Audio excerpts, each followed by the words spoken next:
Сәлем достар, сіздермен Алмагүл. Бүгін сіздермен осындай керемет шелпектер дайындайтын боламыз, яғни аштықсыз шелпек дайындайтын боламыз.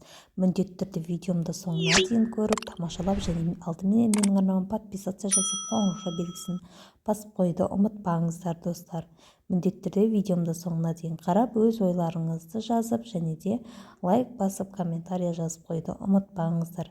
Өте дәмді, керемет, хрусти болып шығатын осындай аштықсыз шелпектің рецептісін білгіңіз келсе, жасалу жолын көргіңіз келетін болса, видеомды соңына дейін қараңыздар. Бізге алдымен осындай жылы сүтіміз және де оған бір чай қасық тұзымызды салып, тұзымызды ертіп алатын боламыз және ұнымыз ғана қажет болады. Осы ұнымыздың үстінен енді сүтімізді аз мөлшерден құя отырып, қолымыздың көмегімен жақсылап қамыр елейтін боламыз. Жақсылап қатты қамыр елеп аламыз. Қанша граммнан салғанның барлығы осы видеоның төменгі жағында описание бөлімінде бар. Міндетті түрде соған қарап жасап көріңіздер. Менде бұл қамырымнан 7 ұштық шелпек шығады. Дәл енді осы қамырымызды 5 минутқа тындырып қойғаннан соң қамырымызды 7 бөлікке бөліп алатын боламыз. Барлығын 7 бөлікке бөліп алғаннан соң қолымыздың көмегімен кішкене зуала жасап, оны ыдысқа салып қойып қоятын боламыз.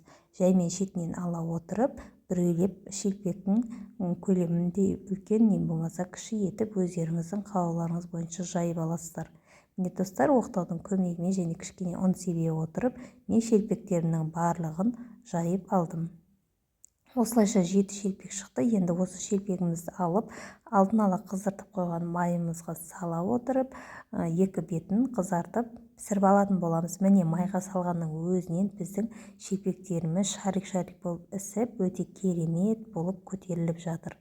Міне осылай бір беті қызарғаннан соң екінші бетіне ауыстыра отырып, барлық шелпекті дәл осылай пісіріп аласыздар.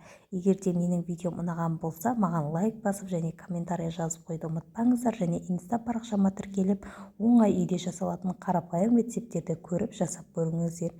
Және де достар, егер де менің видеом сіздерге ұнаған болса, менің арнама подписация жасап және қоңырауша белгісін басып қойды ұмытпаңыздар.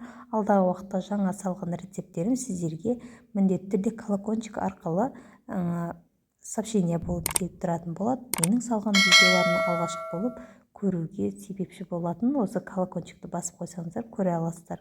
Сіздермен бірге болған Алмагүл ас болсын.